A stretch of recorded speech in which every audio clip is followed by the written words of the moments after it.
stop. I love Portland. Yeah. You don't ever mention, you've never demanded a trade. You've never thought about moving on like so many of these other marquee players have talked about moving on from their respective teams to sort of join one another. Why haven't you ever done that or thought about doing that? I mean, for me, I love what my situation is. Squad, I thought I'd give some time to talk about this situation because the Portland Trailblazers don't get that much love in the NBA space. With that being said, though, we got to talk about Damian Lillard. The Trailblazers are off to a hot start with their superstar point guard averaging an absurd 34 points per game. To add to that, last night Dame made sure to show out in front of all Los Angeles, dropping a 40-piece against the Lakers, adding more to their embarrassment of a season. But after the game, I was asking myself, what do we honestly expect from this team? Currently constructed, the Trailblazers have a young core with no other star really to partner with Dame. They lost CJ McCollum, who is balling on the Pelicans right now, and after signing a massive extension back in the offseason worth $50 million of them, thanks. Man, let me just hold $5. Damn. Many Trailblazers fans were happy about it, and those in the sports media said Dame Dollar should have gotten the hell out of Portland. As of now, he is 32 years old and his contract will run all the way through the 2026 NBA season.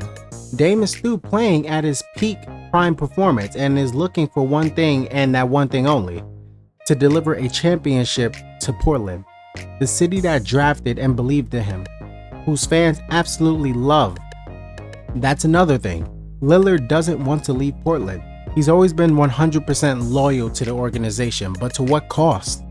Every year we do this thing where pundits and avid NBA fans discuss who are the biggest contenders for the championship, but the Trailblazers are always left out of the mix.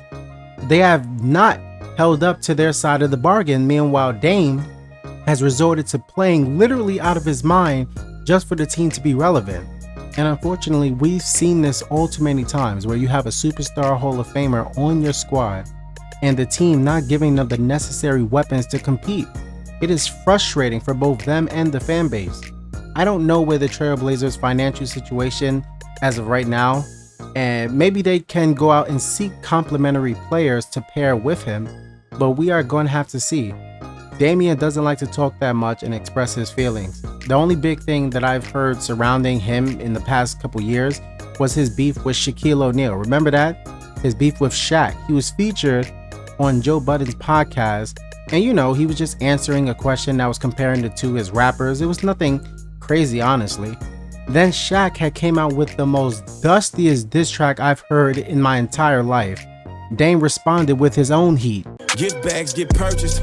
Every time you get horny, then they repo. Love you when you was in beast mode. Loki thought you was a cheat code. Know that you shoot for the cheap hoes. Shoot any work like your freak those. Know you see my pockets deep, so you flexing ain't really a thing, bro. We both could be working at Kinko's. And Kobe, when you them rings don't owe. And as you can see, that was the end of that beef.